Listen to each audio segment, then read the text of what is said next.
Quand je les achète, mes LED éclairent un faisceau extrêmement étroit, de l'ordre de 15 degrés. Euh, une fois dépolies, elles rayonnent dans tout l'espace. C'est important pour un sculpteur puisque on est censé pouvoir faire le tour d'une sculpture.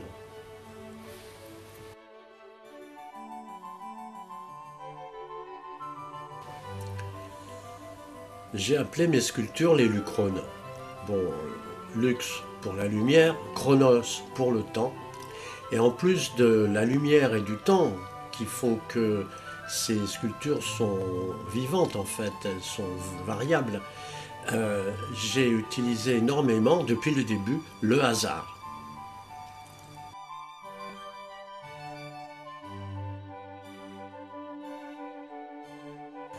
À mon avis, le hasard doit être manié avec beaucoup de précaution. Euh, En fait, les partitions que j'écris, les partitions de lumière, sont extrêmement structurées. Le compositeur qui m'inspire principalement, c'est Jean-Sébastien Bach. Bon, le contrepoint, l'harmonie, c'est le maître, hein. Chez les contemporains, ça serait certainement Steve Reich pour son utilisation du phasing, le déphasage, que j'utilise très souvent. Le hasard, ben, il vient à la fin, il vient du Lucrone lui-même, où le microcontrôleur va choisir dans sa petite mémoire, dans sa bibliothèque, il va choisir quelle partition jouer après celle qui est en cours et ainsi de suite. On aura comme ça une suite absolument imprévisible de mouvements lumineux, de mélodies lumineuses, et on aura une œuvre au fond inattendue.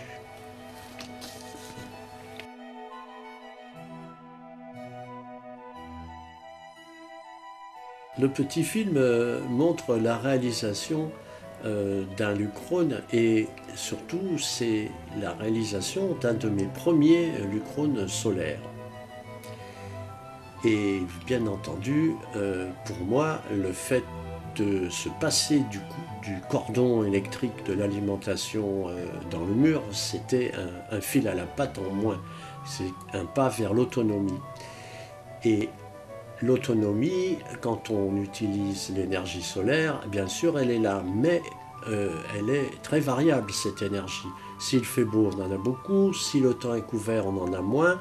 On en a plus en été qu'en hiver. Et c'est ainsi que le hasard du monde, hein, le hasard de la nature, vient renforcer le hasard que j'ai mis, disons, d'un point de vue mathématique, dans ma sculpture. Alors ça, c'est déjà un premier point qui me plaît beaucoup.